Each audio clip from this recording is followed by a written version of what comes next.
우리 시대에는 참으로 모든 면에서 모델이 필요한 때입니다. 다시 말해 본이죠, 본. 사회에도 본되는 사람이 필요하고 정치에도 경제에도 또 혹은 학교에도 또 혹은 무슨 종교계에도 모두가 모델 케이스가 필요합니다. 그래서 뭐 청문회를 봅니다만 어쨌든 우리가 생각하는 그런 모델이 되지 못하기 때문에 그냥 시끄럽게들 서로 싸우고 있습니다만 어쨌든 지금 이 시대는 본이 필요합니다. 옛날 어머니들 보면은 옛날 바느질할 때 보면 항상 본이 있었어요. 버선도 본이 있어가지고 그 본대로 만들었고 저고리도 본이 있어가지고 본대로 만들었습니다. 그 본대로 똑같이 만드시는 것처럼 우리 인생도 우리 삶도 우리 신앙에도 사실은 그런 본 모델이 필요하다는 것이죠. 저는 올해 가정의 달을 맞이해서 고넬료의 가정과 호주되는 고넬료를 축복의 모델로 생각하면서 저는 여러분들이 모든 가정이 고넬료의 가정처럼 또 모든 또 가장들이 고넬료처럼 되시기를 주의 이름으로 소망합니다. 물론 우리의 영적인 모델은 예수님이시죠. 저는 우리 능력교회가 이 지역에서 축복받은 교회다 하는 이런 모델 교회가 되기를 소망합니다. 많은 교회가 찾아와서 우리 교회를 보면서 배울 수 있다면 하나님께는 영광이고 또 우리 교회는 큰 축복이 되는 겁니다. 또 여러 성도들의 가정이 고넬료의 가정처럼 모델 가정이 되기를 다시 한번 주의 이름으로 축원합니다. 저희가 뭐 전도한다고 여러 가지 예를 씁니다만 그러나 전도를 말하지만 가장 좋은 전도는 여러분과 저의 삶을 통해서 보여주는 겁니다. 나가서 우리가 뭐 길에서 우리가 전도하는 것도 중요하고 뭐 우리가 지하철 타서 예수 전도하는 것도 중요하지만 사실 불신자들은 전혀 예수가 누군지 모르잖아요. 또 이 불신자는 천당이 어딘지도 모르십니다.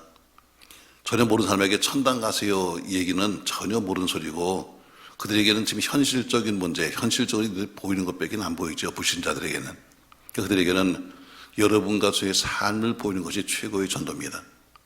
그 능력교회 집사님 좀 봐봐. 그 능력교회 권사님 좀 봐. 능력교회 장로님 좀 보라니까 그렇게 헌신하더니 그렇게 충성하더니 그렇게 사람이 기도하더니 그 가정 참 복받을 것 좀 봐. 이게 오히려 전도에 더 빠른 효과가 될 수도 있습니다. 이게 얼마나 놀라운 간증이고 얼마나 놀라운 전도의 방법이며 또 얼마나 놀라운 축복이고 놀라운 영광입니까? 조지 하버트라는 사람은 이런 얘기를 했습니다. 우리는 교훈보다 훌륭한 모범이 필요한 시대에 살고 있다. 다시 말해 잔소리하면서 교훈을 주면서 뭐 이렇게 하는 것보다는 그것보다 훌륭한 모범이 필요한 시대에 살고 있다. 다른 사람을 유익하게 하기 위해서 감동시키는 것이 우리의 목표가 되어야 한다. 그 얘기를 했습니다. 사도행전은 28장까지 있는데 28장 중에서 오늘 10장 전체가 고넬료로 가는 한 사람의 가정에 관한 이야기입니다. 분명 고넬료의 가정은 영육간에 복받은 가정입니다. 그러므로 더 큰 축복은 예수 믿고 성령 충만함으로써 초대교회가 세워진 겁니다. 그 당시 베드로는 오늘 본문에도 말합니다만 유대인들만 구원의 백성이다 하는 편협한 신앙을 가졌습니다.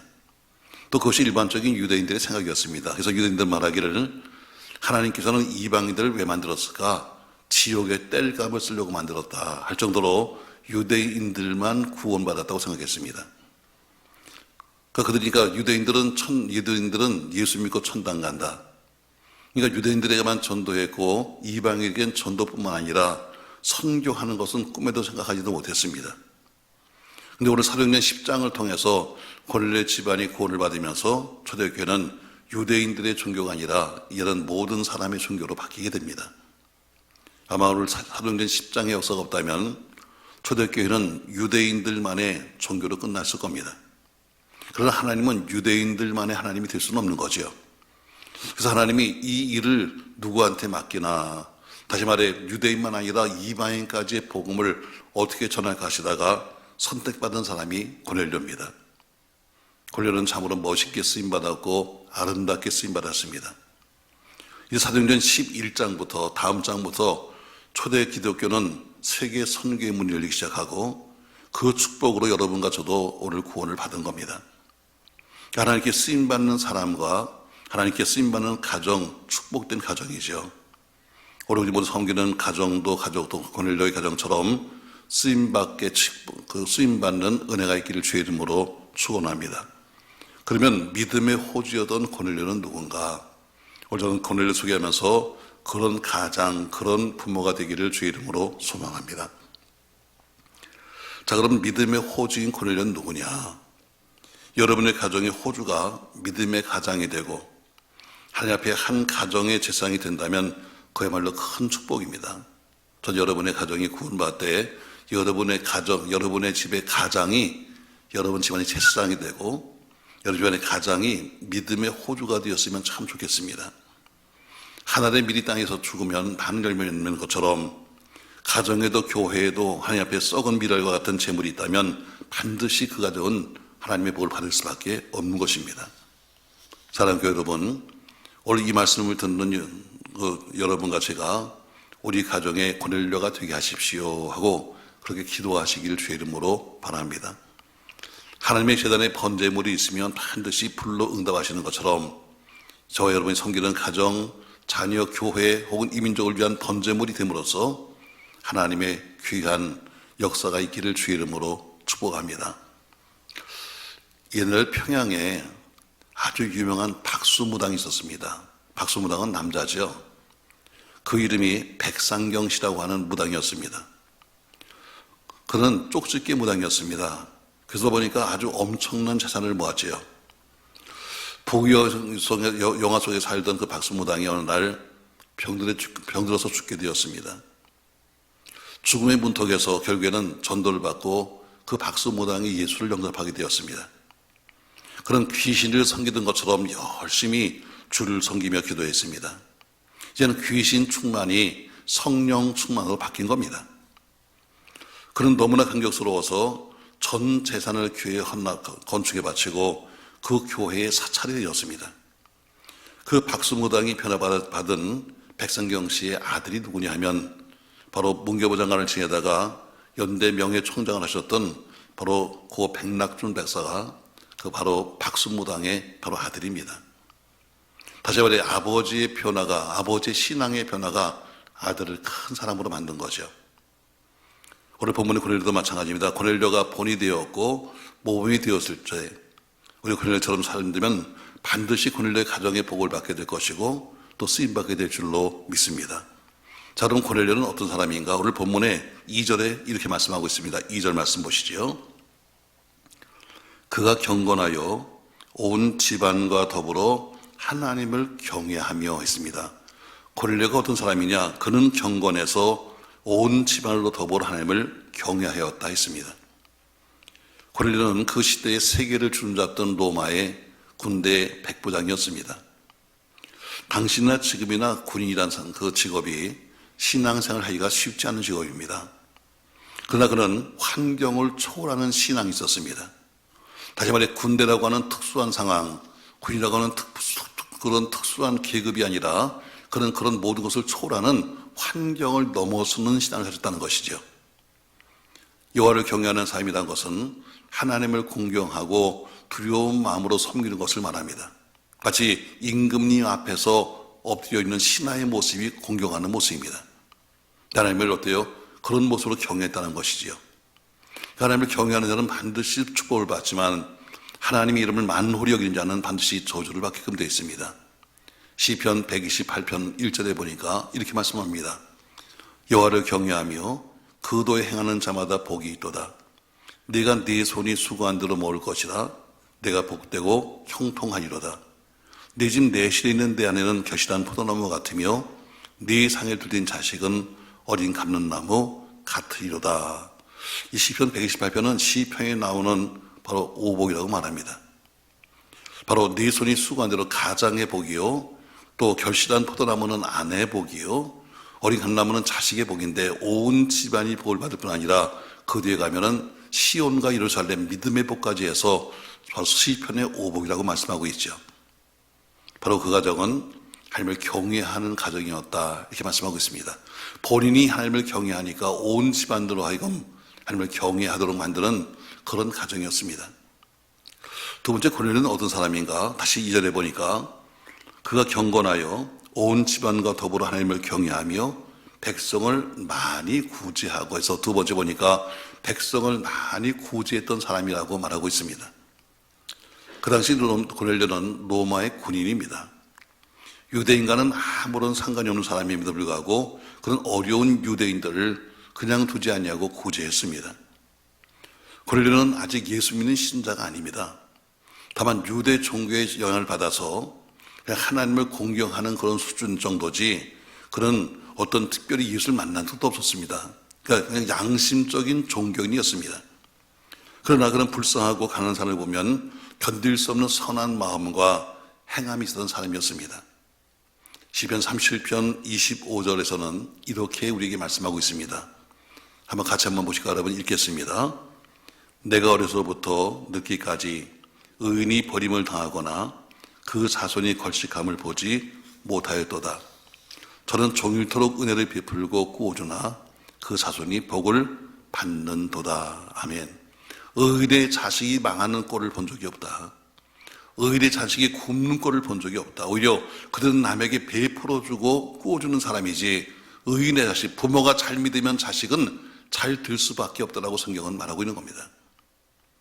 여러분 진실로 우리가 자녀를 사랑한다면 자녀에게 돈을 물려고 주지 말려고 하지 말고 선을 향하여 하나님과 이웃 앞에 심어놓기를 주의 이름으로 축복합니다. 이것이 바로 성경의 법입니다. 하나님이 살아계신 증거입니다. 자식한테 돈을 주면은 돈으로 끝나지만 자식을 위해 심어두면 기도를 심고 눈물을 심고 하나님께 헌물을 심어놓으면 그것이 씨가 되어서 그들 시대는 그것을 거두며 사는 겁니다. 우리 한국교회는 보세요 여러분, 참 이만큼 한국교회가 되는 것은 과거에 우리 믿음의 선배들의 덕입니다. 그렇게 핍박을 받으면서 그렇게 죽음 앞에 있으면서도 그래도 신앙을 지켰던 믿음의 사람들이 뿌렸던 눈물과 피와 땀의 결실을 우리가 먹고 사는 겁니다. 그러니까 한국교회는 어때요?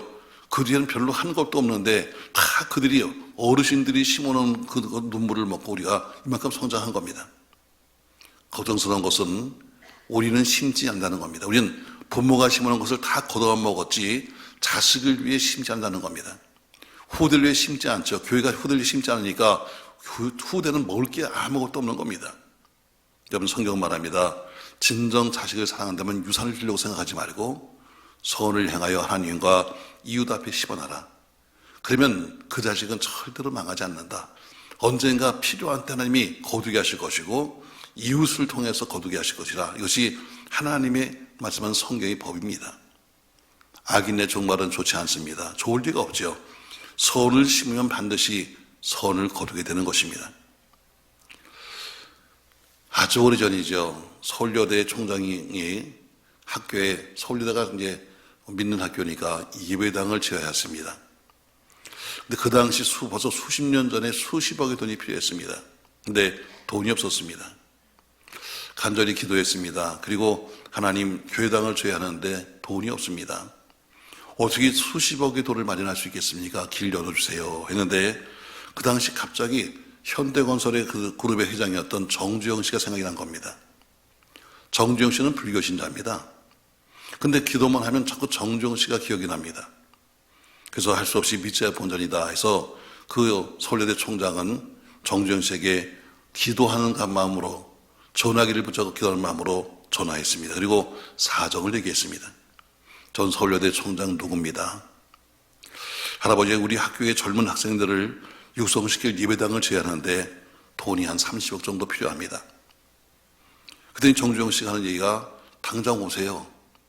가더니 백지수표를 내주면서 하는 소리가 학교를 위해 쓴다는데 아까울 것이 무엇입니까 하면서 그렇게 백지수표를 줬다는 겁니다. 물론 하나님이 하신 거지만 불교 신자였다면 정주영 씨의 아름다운 행동은 하나님이 받으실 만한 복받을 만한 일인 겁니다. 큰 부자는 아무나 되는 게 아닙니다. 옛말도 있잖아요. 소복은 근면이요 대복은 제천이다. 다시 말해 작은 부자는 근면함과 성실함으로 될 수 있지만 큰 부자는 하인 내시는 거라고 했습니다. 전 우리 모든 교우 여러분 믿음도 부자 되시고 인격도 부자 되시고 또 모든 삶과 물질도 부자 되시기를 주의 이름으로 축복합니다. 오늘 그는 백성들을 많이 구제했다. 나하고 상관도 없는 유대인과 상관도 없는 로마 사람이 그들을 많이 구제했다고 말하고 있습니다.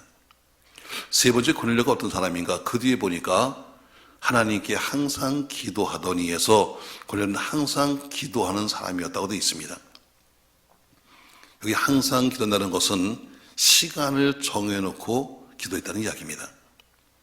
경건한 유대인들은 하루에 3번씩 시간을 정해놓고 기도했습니다. 여러분, 신앙생활이라는 것은 늘 말하지만 냄비같이 하는 거 아닙니다. 금방 끓었다가 금방 식어버리는 그 신앙은 제대로 된 신앙이 아닙니다. 아이가 대학 입시 때나 되면 밤이고 낮이고 나와서 기도한다고 그리고 흔들다가 입시 끝나는 날부터 누워버린 신앙은 절대로 제대로 된 신앙이 될 수가 없죠.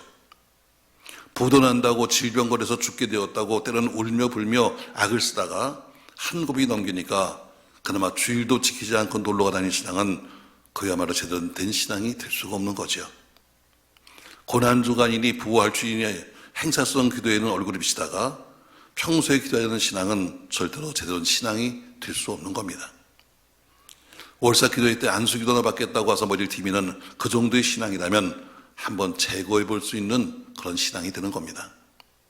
고넬료는 아무런 응답이 없음에도 불구하고 그는 끊임없이 구제했고 끊임없이 기도했습니다. 근데 드디어 하나님의 때가 되었습니다. 위에 계신 하나님께서 그동안 고넬료의 믿음을 달아보셨습니다. 그리고 이제 비로소 합격하면서 그에게 응답해 주셨습니다.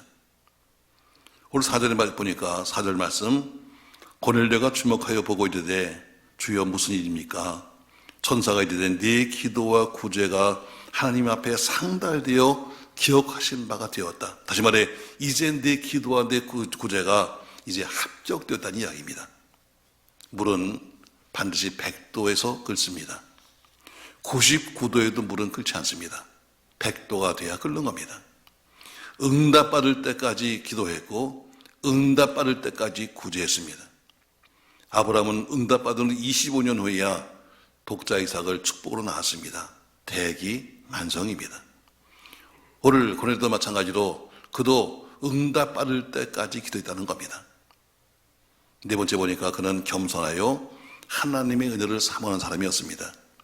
고넬료의 더욱 위대한 신앙이 24절과 25절에 있습니다. 자, 24절 말씀 보시죠. 자, 24절 말씀 같이 한번 보겠습니다.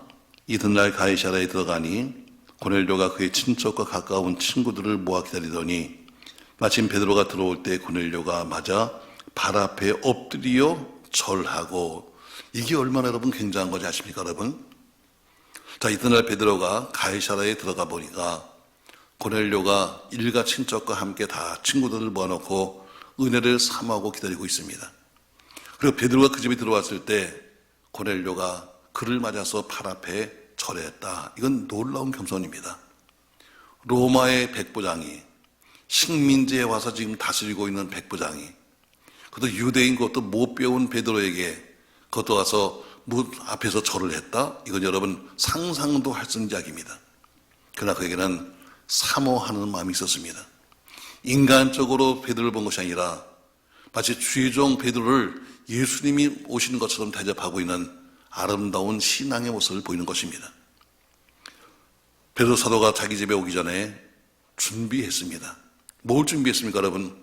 함께 은혜 받을 사람들을 집으로 모았습니다. 그래서 자기 친구도 모으고 자기 친척도 모아서 함께 기다렸습니다. 가장인 고넬료가 절하면서 베드로에게 절하는 그 모습을 가족 전체가 봤을 겁니다. 아니 고넬료가, 우리 아버지가 저 사람에게 절을 하네? 아니 우리 백부장님이 저 사람에게 절을 하네? 가족도 보았고 친척도 보았고 친구도 보았을 겁니다. 어린 자녀도 보았고 계집 종도 보았을 겁니다. 번쩍번쩍 빛나는 계급장, 자존심도 버리고 그리고 오직 은혜를 받기 위해서 베드로 앞에 그는 절했습니다. 이것은 인간 베드로에게 절한 것이 아니라 예수님께 절한 겁니다. 여러분, 문둥병자 나아만 장군이 하나님의 종 엘리사의 말을 듣고 나서는 요단강에 7번 들어감으로써 고침받은 것은 바로 겸손과 순종으로 받은 은총이었습니다. 이 일은 결코 아무나 할 수 있는 게 아닙니다. 뭐 그까짓 거 절하는 게 무슨 대단한 겁니까? 하지만 여러분 그건 대단한 거였습니다. 감히 로마의 백부장이 그것도 식민지의 한 백성, 그것도 어쩌면 쫓겨다니고 있는 베드로에게 전한다는 것은 여러분 대단한 것입니다. 그건 아무나 할 수 있는 게 아닙니다. 그러나 고넬료는 그 일을 했습니다. 왜입니까? 그만큼 하나님의 은혜를 사모했기 때문입니다. 결국 하나님께서는 고넬료의 가정에 축복을 해주셨습니다. 이 땅의 완전한 축복, 마지막 축복, 그리고 가장 큰 축복은 영적인 축복입니다. 고넬료와 그 자리에 모였던 모든 사람들이 한 사람도 빠짐없이 성령 충만을 받았고 은사를 받았습니다. 고넬료의 가정 부흥회에 오신 베드로 강사를 통해서 불같은 성령을 받은 겁니다. 저는 오늘 오후부터 시작되는 부흥회를 통해서 이것은 성령의 충만의 역사가 있길 주의 이름으로 소망합니다. 이들은 성령 충만, 성령 세례를 받았습니다. 그리고 그 뒤에 성령 세례 받은 다음에 예수 그리스도 이름으로 물세례를 받았습니다. 대부분들 순서가 물세례 먼저 받고 나중에 신앙생활을 하는 가운데 성령 세례 받는데 고넬료의 가정은 거꾸로 받았습니다. 먼저 성령 세례를 받고 나서 나중에 물세례를 받았습니다. 그만큼 하나님은 고넬료의 믿음과 삶을 기쁘게 여김으로 특별한 은혜를 주신 것입니다. 44절부터 보십시오, 여러분. 베드로가 이 말을 할 때 성령이 말씀 듣는 모든 사람에게 내려오시니 베드로와 함께 온 할례받은 신자들이 이방인들에게도 성령 부르심을 말리마 놀라니 이런 방언을 말하며 하나님 높임을 들음이로라. 아멘. 베드로와 함께 왔던 바로 유대인들, 할례받은 신자들이 깜짝 놀랐습니다. 아니, 성령이 이방인들에게도 역사하시네. 그때부터 이방인에게 선교의 문을 열기 시작한 겁니다. 지금까지는 유대인들의 종교였었는데 오늘 이 순간을 통해서 드디어 성령이 하시는 일을 보면서 이제는 이방인들에게도 선교의 문이 열린 겁니다. 그리고 기독교는 유대 종교의 껍질을 벗고 세계 종교로 발전하게 된 겁니다. 고넬료의 가정은 놀랍게 쓰임받은 가정입니다. 다시 말해 유대인의 그 종교에서 세계인의 종교로 바뀌는 기점이 어디냐면 바로 고넬료의 집이었습니다. 전 여러분, 이 축복이 여러분의 집에도 여러분의 가정에도 넘치기를 주님의 이름으로 소망합니다. 오늘 저는 여러분에게 어버이날을 맞이해서 우리가 부모로서 할 일이 뭔가, 여러 가지 자네들에게 부모에게 잘해야 한다, 말 잘 들어라, 그런 것도 귀하겠지만 그러나 부모로서 할 것은 무엇이냐? 우리는 신앙을 남겨야 합니다. 자네들에게 신앙을 상속해야 합니다. 오늘 말씀을 좀 정리하고 있습니다. 여러분, 고넬료의 신앙이 어떤 신앙이냐? 그는 경건하여서 온 집안으로 더불어 하나님을 경외했다. 이 얘기는 본인 자신이 먼저 경건하고 본인 자신이 하나님을 경외했기 때문에 집안을 그렇게 만든 겁니다. 두 번째, 그는 백성을 많이 구제하는 사람이요. 세 번째, 항상 기도하는 사람이요. 네 번째, 겸손하여 하나님의 은혜를 사모하는 사람이었습니다. 한 가정에 이런 고넬료 같은 사람 한 명만 있어도 분명히 기적의 역사가 일어날 줄로 믿습니다. 저 여러분이 고넬료가 되어서 여러분의 가정을 경건하게, 여러분의 가정을 하나님을 경외하는 가정으로, 또 많은 사람에게 복음을 나눠주는 구제하는 기도하는 사람이 되고 여러분이 은혜를 사모하는 사람이 되어서 여러분의 가정이 복 있는 가정이 되시기를 주의 이름으로 축복합니다. 항상 복은 위로부터 내리는 겁니다. 위로부터 하나님께로부터 내리는 것이요, 부모로부터 자식에게 내려가는 겁니다. 그러므로 우리가 어떻게 사냐에 따라서 우리 자녀들의 인생이 결정되는 겁니다. 전 여러분이 신앙생활 잘해서 여러분 후대가 언젠가 우리 부모의 믿음 때문에, 우리 엄마의 눈물 때문에, 우리 아빠의 기도 때문에 우리가 이만큼 살아요 하는 그런 꼭 간증이 남기를 주님의 이름으로 축복합니다.